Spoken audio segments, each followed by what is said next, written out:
सूझबूझ और धैर्य पर कहानी। सूझबूझ और धैर्य ये महज दो शब्द मात्र नहीं है, अपितु इसका अर्थ सामान्य जीवन में बहुमूल्य उपयोगिता रखता है। जीवन में विकट समस्याओं का आना लगा ही रहता है, परंतु अगर मन में धैर्य पूर्ण और सूझबूझ से काम करें तो हर समस्या का समाधान निकल ही आता है। बात उन दिनों की है जब मैं और मेरा मित्र राजस्थान घूमने गए थे। बहुत ही सुखद अनुभव था। वो हमने जोधपुर देखकर रात में उदयपुर जाने का कार्यक्रम रखा, इसलिए हमने मध्य रात की बस ली और अपने गंतव्य स्थान उदयपुर के लिए निकल पड़े।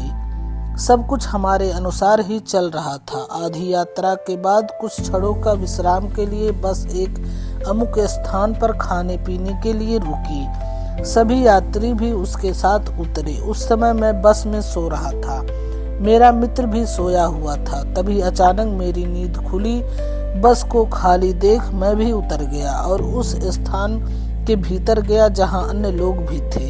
तभी मैंने देखा कि धीरे धीरे सभी लोग वहां से जाने लगे।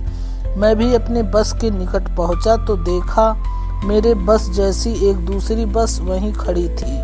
भीतर जाकर देखा तो मेरी बस नहीं थी। मैं भयभीत होकर बाहर निकला और इधर उधर बस को देखने लगा, परंतु मेरी बस जा चुकी थी। दुख और भय तब और लगा जब देखा ना ही मेरे पास फोन है और ना ही धन, और मित्र का नंबर भी मुझे स्मरण नहीं था। धीरे धीरे सभी लोग वहां से चले गए। वो स्थान अब वीरान सा होने लगा। मदद मांगू भी तो कैसे, अजनबी शहर है, आसपास ट्रक चल रहे हैं, आगे रास्ता पहाड़ों की ओर जाता है। उस समय खुद को बहुत कोसा और मन से धैर्य छूटने लगा था। तभी कुछ ट्रक वालों ने मुझे साथ ले जाने का बोला, लेकिन उन्हें मना करके निडरता से आगे बढ़ता रहा और मन शांत करके कोई युक्ति सोचने लगा। तभी ईश्वर की कृपा से राजस्थान रोडवेज की एक बस वहां से गुजर रही थी।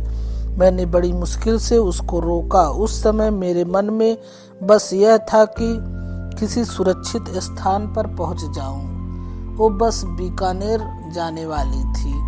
मैंने बस के ड्राइवर से अपनी आप बीती सुनाई, पर तब इंसानियत पर भरोसा और बढ़ गया जब उसने मेरी मदद करने का भरोसा दिया। उस बस में वहां आसपास के गांव के यात्रियों ने भी उसका सहयोग दिया।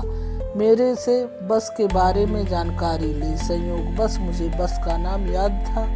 मैंने बस का नाम और ट्रेवल्स का नाम बताया। उसने 2-3 लोगों को फोन करके उस ड्राइवर का नंबर निकाला जो मेरी बस को उदयपुर ले जा रहा था, और उसी फोन से उसने मेरे मित्र से मेरी बात भी करवा दी। उस पल मानो ऐसा लगा कि मैं पुनः जीवित हो गया हूँ। मेरे मित्र ने भी भयवश उस बस को कुछ दूरी पर रुकवाकर मेरी तलाश शुरू कर दी थी। मैंने उस रोडवेज के ड्राइवर को शुक्रिया कहा और बोला, आप मुझे वहां तक छोड़ दो, मैं वहां जाकर आपको पैसा दे दूंगा। उसने मुझे वहां तक पहुंचा दिया जहां मेरी बस और मेरा मित्र खड़ा था, और बदले में उसने मुझसे सावधानी से रहने की हिदायत दी और बिना पैसे लिए चला गया।